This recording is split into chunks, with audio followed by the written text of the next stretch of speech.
কি মেঝের মধ্যে চড়ে বেড়াচ্ছে, এটা কি? এই রুটিটা কত নরম, কেন এটা আমি বেরিয়ে। Oh my god. Good morning সবাইকে, welcome back to our channel লেজিস লাইভ। আমি সোমবার আবার নরমাল লাইভ শুরু হয়ে গেছে, মানে অফিস ওয়ালা লাইভ। তাও এই উইকে একটা ভালো জিনিস হচ্ছে বুধবার দিনকে ছুটি, আর উইকের এন্ডেই আমরা যাচ্ছি ব্যাঙ্গালোর। তো দুটো যেহেতু এক্সাইটিং জিনিস হতে চলেছে, সেই জন্য উইকটা ওই ভাবতে ভাবতেই কেটে যাবে। আজকে আমাদের ব্রেকফাস্টটা খুব স্পেশাল। আজকে আশিস বানিয়েছে সিমুইয়ের চাউমিন বা সিমুইয়ের উপমা, যাও কিছু বলতে পারো। বাট আমার এটাকে পুরো চাউমিন লাগলো, মানে কোনো অ্যাঙ্গেল থেকে উপমা লাগেনি, খুব অল্প তেলে। এর রেসিপি আমি তোমাদের সাথে একদিন শেয়ার করবো। এটা ভীষণ ভালো খেতে হয়েছে, মানে ও অনেকদিন ধরেই বলছে একদিন বানাই, খেয়ে দেখ খেয়ে দেখ। আমি অতটা ভরসা করতে পারছিলাম যেটা কেমনই খেতে হবে, কিন্তু ও চেঞ্জ করেছিল। ততক্ষণে বসে বসে আমি অনেকটাই খেয়ে নিয়েছি, আমার এত ভালো লেগেছে। এটার মধ্যে গাজর আছে, পেঁয়াজ আছে, কাঁচা লঙ্কা আছে, তারপরে ওই ছোটো ছোটো বাদাম আছে, তো অনেক কিছু রয়েছে। এটা খেতে খুব ভালো হয়, তোমরা ট্রাই করতে পারো। আর এটা কি বলো তো, অতটা মানে হেলদির দিকে অনেকটা। যাই হোক, চলো দিনটাকে স্টার্ট। আমাদের অফিসে টিম লাঞ্চ আছে। এই সেজে কোথায় আছি বল? হ্যাঁ কমফোর্টেবল যাওয়ার, তাও তো অফিসের বাইরে যাওয়ার কথা ছিল, কিন্তু এত গরম, ওই জন্য রেস্টুরেন্টে যাওয়া ক্যান্সেল করি, অফিসেরই ক্যাফেটেরিয়াতে খাবার এনে খাওয়া হবে। হ্যাঁ তুমি হেলমেট পরো? আমার মাথার টুপিটা। ও বেরিয়ে পড়লাম অফিসের জন্য। বাবা বাইরে কি রোদ, আমার যেতে ইচ্ছা করছে। আমার হাতটার না এরকম দুরকম কালার হয়ে গেছে, যত অবধি ঢাকা থাকে একটা কালার, আর যত অবধি ফাঁকা থাকে একটা কালার। আর এই ফ্ল্যাটটা দেখছো, এই ফ্ল্যাটের সবকটা এসির মুখ আমাদের দিকে, তো এবার ওই জন্য না আমাদের ফ্ল্যাটটা আরও বেশি গরম, মানে এত বেশি গরমের একটা হালকা হাওয়া ঢোকে। আমরা ওই জন্য এপাশের জানলা সবসময় খুলি না, সকালের দিকটা একটু, আর না খুললেও একদম সেই সাফোকেটিং হয়ে যায় না, তো একটুখানি খুলি, তারপরে আবার বন্ধ করে দিই। বন্ধ করে দিয়ে এসিও ম্যাক্সিমাম টাইমে তো আমরা ঘরের মধ্যেই বসে থাকি এসি চালিয়ে। চলো উনি বাবা গো, গাটে চলে যাচ্ছে। চল স্ট্যান্ডটা তুলেছিস তো? তোমাদের বললাম টিম লাঞ্চে আসবো, আমাদের প্ল্যান চেঞ্জ হয়ে আমরা ফাইনালি পাক্কা লোকালি এসেছি। বেশি ভিডিও নিতে পারিনি, বাট একটা ক্লিপ নিয়েছিলাম। লাঞ্চ কমপ্লিট করে আমি অফিসে ফিরলাম, তারপরে আশিসকে ফোন করলাম। ফাইনালি আমরা এখন বাড়ির দিকে রওনা দিচ্ছি। বাড়ি ফেরার পথে একবার ওই ঠাকুরের জিনিসপত্র পাওয়া যায়, আমাদের বাড়ির সামনেই রয়েছে, ওই দোকানটাতে গেলাম। ঠাকুরের জন্য কিছু টুকটাক জিনিস কেনার ছিল, ওগুলো সব নিয়ে নিলাম। একটু বিভূতি নেওয়ার ছিল, সেটাও নিয়ে নিলাম। সব নিয়ে আমরা এবার বাড়ি যাব। প্রচুর গরম বাইরে। আরে আমরা চলে এসেছি। এই জল দিয়ে যাবি না? যা। ওই দেখ কি করছে গো, ও বাবা পড়ে গেছে। চল, জল তো নেই আসিস, তাহলে কি হবে? একটা তো আছে বসানো। ও চলো। ভালোই তো খাওয়া দাওয়া করলে। এক্সপ্রেশনটা পক করে চেঞ্জ হয়ে গেল। একা একা খেলে বলো আমাকে একটু। তুমি যখন টিম লাঞ্চে দাও তখন কোথায় যাই আমি? এই মিথ্যে কথা বলবি না। কোথায় যাই? এই তো আগেরবারে বাড়ি যাওয়ার আগে দুবার টিম লাঞ্চ, খাওয়ার আগে, খাওয়ার পরে, খাওয়ার মাঝখানে কত ফোন করি আমি তোমাকে। ওমা আমিও তো পৌঁছে ফোন করলাম। একবার মিথ্যে কথা। আসিস আমি কলটাও দেখাবো। হ্যাঁ দেখাও দেখি কে ফোন করেছো, দেখাও। ফোন না দেখাও, দেখো দেখ। আমি তো না আমি দেখবো, আমি দেখবো। তো আমাদের প্রথমে প্ল্যান হয়েছিল যে অফিসের মধ্যেই ক্যাফেটেরিয়াতে খাবার দাবার এনে খাওয়া হবে, তারপরে অফিসে যাওয়ার পরে প্ল্যান চেঞ্জ হয়েছে। আমি আশিসকে সঙ্গে সঙ্গে মেসেজ করে বলেছি, জানিস তো প্ল্যান চেঞ্জ হয়েছে, আমরা যাচ্ছি। আমরা পাক্কা লোকালে গেছিলাম খেতে, বিশাল ভালো খাবার, মানে আমি একটা ভালো রেস্টুরেন্টের সন্ধান পেলাম। আমরা আজকে প্রায় 4-5 রকমের স্টার্টার খেয়েছিলাম, আর তার সঙ্গে খেয়েছিলাম হচ্ছে ওই নাল্লি গোস্ট বিরিয়ানি। হেভি লেগেছে আমার। আর বিরিয়ানিটা কেমন ভাবে সার্ভ করেছে জানিস তো? বিরিয়ানি মানে বিরিয়ানির ভাতটা ওপর থেকে মাটনটা দিয়েছে, আর সঙ্গে গ্রেভি। সেটাই ব্যাপার। হ্যাঁ মানে আর কিরম ভাবে তুই শুধু চালটা যদি খাস, শুধু ভাতটা যদি খাস, তোর মনে হয় নর্মাল বিরিয়ানি খাচ্ছি। তুই মাটনটা যখন মাখিয়ে খাবি, আর মাটনটা এত বেশি সফট আর টেন্ডার ছিল, তুই এরকম করে তোকে প্রেশার দিতে হবে, এরকম করবি হাত চলে আসবে। আমি এখনই খাবো। তো এবার ওইটা আমাকে অর্ডার দিতে হবে এখন। মেখে যখন তুই খাবি না তখন একটু ঝাল লাগবে, ভালো ঝাল ছিল, আমার বেশ ভালো লেগেছে। আর একটা স্টার্টার ছিল, সেটা হচ্ছে ক্রিসপি কোকোনাট চিকেন। এবার সেটা চিকেন ভেবেই আমি খেয়েছি, তারপরে সরি সেটাকে আমি দেখে তোমার মনে হবে পুরো প্রন, এবার আমি তো প্রন ভেবেই খাচ্ছিলাম। তারপরে আমি জিজ্ঞেস করেছি আমার এক কালিকে এটা এই ডিশটার নাম কি, মানে পরের বার আশিসের সঙ্গে যখন যাবো ওটা অর্ডার করবো এই ভেবে। বলছে এইটা তো ক্রিসপি কোকোনাট চিকেন। যেটা চিকেন, আমার তো এটা প্রন লাগছে, ইভেন প্রনের লেজটাও ছিল, বাট ওটা মানে স্টার্টারগুলো অস্বাভাবিক সুন্দর ছিল। মানে আমি ওরকম স্টার্টার কোনোদিন খাইনি, এত রেস্টুরেন্টে খেয়েছি কিন্তু ওরকম স্টার্টার খাইনি। আর বিরিয়ানিটাও মানে হায়দ্রাবাদে আমার সব বিরিয়ানি যাই না কেন অতটা ভালো লাগে না, কিন্তু আমার এই বিরিয়ানিটা বেস্ট লেগেছে, ভালো খাওয়া দাওয়া হয়েছে। খালি লাস্টের ওই মিষ্টিটা ভালো লাগলো না, কি যেন নাম ছিল তোকে বললাম তো, অ্যাপ্রিকট ডিলাইট। হ্যাঁ হ্যাঁ অ্যাপ্রিকট ডিলাইট, আমার ভালো লাগেনি ওটা। ওটা মানে ক্রিমটা দারুণ ছিল, কিন্তু ক্রিমের ভেতরে একটা সন্দেশ মতো দুটো দেওয়া ছিল, যেটা ওই খেজুর তারপরে তোমার পিস্তা টিস্তা এইসব দিয়ে বানানো। একজন ছিল সে বললো যে অ্যাপ্রিকট নাকি এর থেকে অনেক ভালো খেতে হয়, ওটা অতটা ভালো বানাতে পারেনি। তো ডেজার্টটা অতটা ভালো ছিল না, মেন কোর্স আর স্টার্টার মানে ব্যাং অন, মজা পেয়েছি খেয়ে। তাই জন্যই ভুলে গেছে আমাকে ফোন করতে। একদম বাজে কথা বলে বেরিয়ে ফোন করেছি, একদম আবার মিথ্যে কথা। আমার মিথ্যে কথা বলে কি লাভ? ফোনটা দেখাও, ভালোতে ঝুড়ুটি লোক। ফোনটা দেখাও। কি ফোন দেখাবো? কল লক দেখো। ধরে আছিস ফোন? মিথ্যে কথা। মিথ্যে কথা। রুটি বেলছো? হ্যাঁ।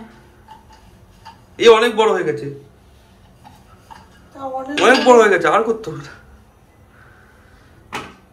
বাপরে বাপ, ঘেমে গেল রে রুটি বেলতে বেলতে।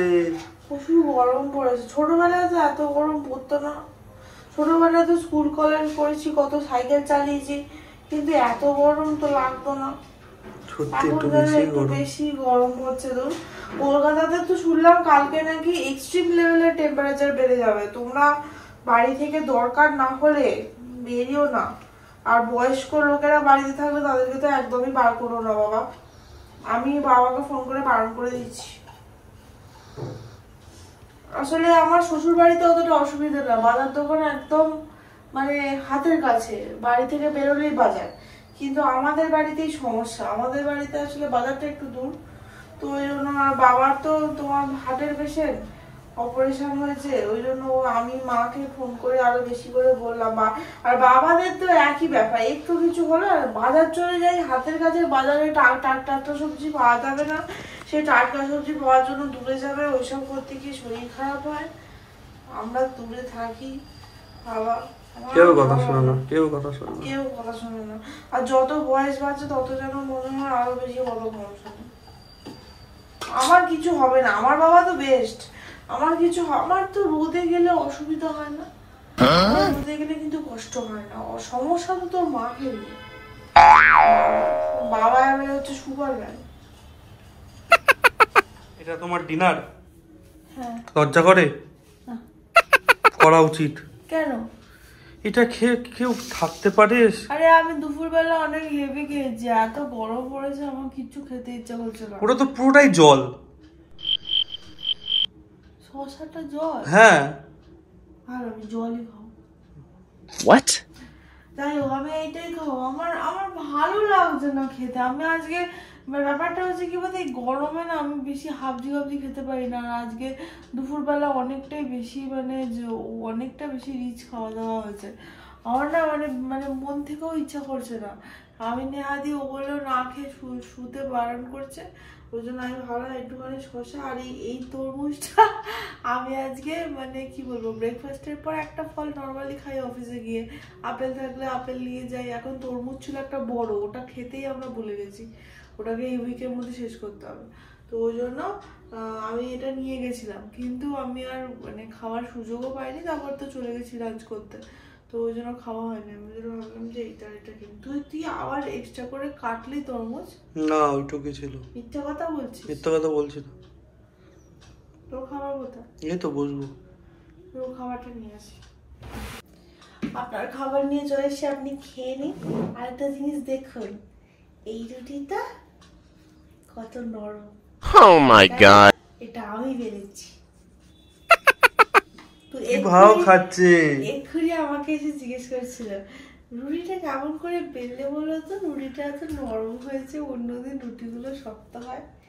বলবো না, এটা আমার সিক্রেট, বলবো না। শক্ত হয়ে যাবে তার আগে খেয়ে নে। না, এটা সত্যি নরম হয়েছে। ঢেঁড়স ভাজা, আলু ভাজা আর রুটি। হ্যালো।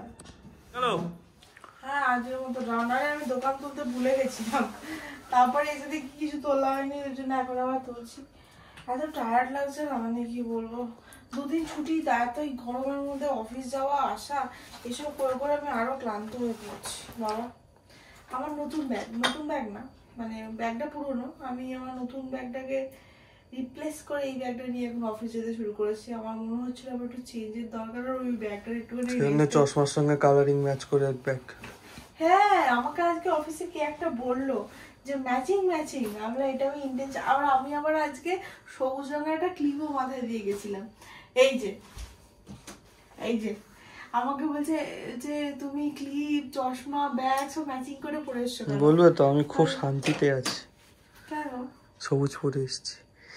বাবা, এবার আমি পড়েছি, নিজেও বুঝতে পারিনি, তারপরে আমি নিজেও ভাবলো হ্যাঁ সত্যি তো একটু বেশি ম্যাচিং হয়ে গেছে। ও তোমাদের বলা হয়নি, সাধুর চশমা পছন্দ করতে গিয়ে একটা পিঙ্ক কালারের চশমা দেখেছিলাম, খুব মনে ধরেছিল, কিন্তু আমি এটা সবে বানিয়েছি ওই জন্য ক্যাশ করে দিলাম। তবে আমি এখন চশমা বানাবো না, এই সানগ্লাস বানাবো, মানে ঘুরে টুরে ফিরে আসি, তারপরে ওর আমি যাবো, দুটো সুন্দর সুন্দর সানগ্লাস বানাবো, কারণ এখানে যা সাধু বলেছে ওকেও বলতে। ও আচ্ছা, তাহলে সাধু বানাবো। তো এবার বানাবো কেন বলতো, এত যা রোদ্দুর এখানে বেরিয়েছে, আমি রোজ অফিস যাই, মানে চোখটা মনে হয় উঠে জ্বলতে যায়, তারপরে অফিসে ঢুকলে বেশ এসির মধ্যে একটুখানি ভালো লাগে। তো সানগ্লাসের একটা দরকার, আমাদের আসলে চোখে পাওয়ার রয়েছে, তো এমনি সানগ্লাস তো পরতে পারবো না, একটুখানি মানে আমার আগের বারের পাওয়ারের সানগ্লাসটা এখন আর কাজ হবে না, আমার পাওয়ার অনেক বেড়ে গেছে, তোমাকে নতুনই করাতে হবে। দুটো পছন্দও করে এসেছিলাম, দেখবো গিয়ে কোনটা নিই। খাওয়া দাওয়া করে আমরা চলে এসেছি, এখন আমার মাথার মধ্যে ওই সেই চুল পড়ার স্প্রেটা ও দিয়ে দিচ্ছে, এটা আমি আসলে নিজে দিতে পারি না, নিজে দিলে কি হয় বলো তো, ঠিকঠাক জায়গায় পড়ে না, বসে বেশি হেয়ার ফল হয়। তো আশিস বিশাল ভাও খায়, এটা ওর থেকে আমি করাই বলে। তুমি তো সব পারো, তাও তোমার একটু জ্ঞান নেই। দেখে তুই কপাল করে বউ পাসনি? হ্যাঁ পেয়েছি তো। তা সেটা বল, রোজ তো বলি, অ্যাডমিট ইট। রোজ বলে না গো, মিথ্যে কথা বলছে। কবে বললি রে? রোজ তো বলি, মিথ্যে কথা বলছে। এই আসিস, এটা কি মেঝের মধ্যে চড়ে বেড়াচ্ছে, এটা কি? এই দেখো ঘরের মধ্যে একটা বিছে, ওই একদম ছোট বিছে, ওই যে আমি জানি না, আগের দিনকে কিন্তু বাথরুমের মধ্যেও ছিল। কি অবস্থা, এগুলো যদি কোথাও কামড়ে টামড়ে দেবে বা জামা কাপড়ে যদি ঢুকে পড়ে তো বুঝতে পারছিস তো কি হবে। কামড়াবে তো নিশ্চয়ই, তেঁতুলে বিষে বাচ্চা ওটা। আমরা মাথার মধ্যে ওষুধ টষুধ লাগিয়ে, আমরা না বলো তুমি, আমি লাগাইনি, বলি লাগাতে গো, ইচ্ছা করে লাগায় না, যত সব ফালতু জিনিস। আবার বাবা, ডাক্তার দেখিয়ে ডার্মাটোলজিস্ট দেখিয়েছিলাম, আমি ডার্মালজিস্ট বলতে যাচ্ছিলাম। ডার্মা কোম্পানি, ডার্মা কোম্পানি তো সানস্ক্রিন বেচে, আমি মাখি, ভালো তোমার ট্রাই। আমি এমন করে তোমাদেরকে বলি যেন মনে আমি পিয়ারের কি বলবো, পিয়ারের গল্প দিচ্ছি, কিন্তু ওরকম কিছুই না। আমি সম্পূর্ণ দেখো যে আমি আগে মানে আজ থেকে ইভেন 1 বছর আগে অব্দি মুখে কিচ্ছু মাখতাম না, গরমকালে খালি নিভিয়া সাদা গোলকিপটা মাখতাম। তারপরে মা অনেকদিন ধরে বলছিল যে এত দূরে বেরো, সে করিস একটা স্কিন কেয়ার কিছু প্রোডাক্ট ইউজ কর। তো আমি অনেক রিসার্চ করে আমি পার্টিকুলার কিছু আইটেম চুজ করেছিলাম, যেগুলো আমি সবকটা ছোট্ট করে কিনেছিলাম, যাতে আমার মানে যত যাই হোক, দেখো এখন কিন্তু স্কিন কেয়ার প্রোডাক্টের যথেষ্ট দাম রয়েছে, অকারণে পয়সা খরচা করার কোনো মানে হয় না।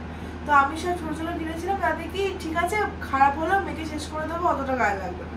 তো ওই করে আমি এরকম 4টে প্রোডাক্ট ইউজ করেছিলাম। তা করার পরে আমি দেখলাম যে না, স্কিনটার মধ্যে ইমপ্রুভমেন্ট হয়েছে। আমি এটা বলবো না যে আমি একবারে বিশাল ফর্সা হয়ে গেছি, ওইসব কিছু হয়নি। স্কিনের কোয়ালিটিটা ভালো হয়েছে। হ্যাঁ, মুখটাও সবসময় ডাল হয়ে থাকতো, একটু এখন চকচক করে। তো আমি যখন ভালো রেজাল্ট পেলাম তখন আমি ভাবলাম ঠিক আছে, এগুলোকে কন্টিনিউ করা যায়। তাও আমি দিনে একবারই স্কিন কেয়ার করি, আমি সকালে একবার, রাতে একবার, অত আমার এনার্জি নেই। তো যাই হোক না, প্রোডাক্টগুলো ভালো। তোমরা যদি জানতে চাও আমাকে বলো, আমি তোমাদেরকে ডিটেলে একটা ভিডিও করে দেবো, কোনো চাপ। তো যাই হোক, আজকের ব্লগটাকে জন্য এখানেই শেষ করছি। ভালো লেগে থাকলে প্লিজ লাইক, শেয়ার, কমেন্ট আর সাবস্ক্রাইব করে দিও। আর যদি কোনো সাজেশন থাকে তাহলে অবশ্যই কমেন্ট বক্সে জানিও। দিনদের সবাই তোমরা খুব ভালো থেকো, সুস্থ থেকো। টাটা, গুড নাইট, তোমাদের।